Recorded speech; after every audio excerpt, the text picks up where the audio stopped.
నా Shreyas one city where your story begins. మీ కథ ఎక్కడ మొదలవుతుందో అదే శ్రేయాస్ వన్ సిటీ. ఖమ్మం అనేది ఫ్యూచర్ కనెక్టివిటీ హబ్.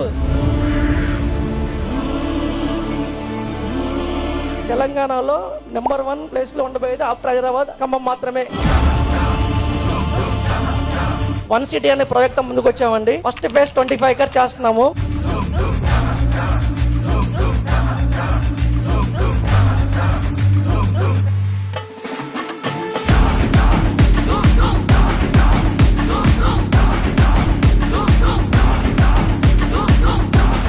ఎందుకంటే ఇది ఖమ్మం టౌన్ లో ఉంది, కలెక్టరేట్ దగ్గర ఉంది, కనెక్టివిటీ హబ్ ఉంది, అమరావతి నాగపూర్ హైవే కానుకొని ఉంది, దేవరపల్లి సూర్యాపేట హైవే ఉంది, విజయవాడ ఎయిర్పోర్ట్ కి వెళ్ళాలని 1 అవర్ లో వెళ్ళిపోవచ్చు, వైజాగ్ 3.5 అవర్స్ లో వెళ్ళిపోవచ్చు, హైదరాబాద్ 2-3 అవర్స్ లో వెళ్ళిపోవచ్చు. అంటే కనెక్టివిటీ పెరిగింది.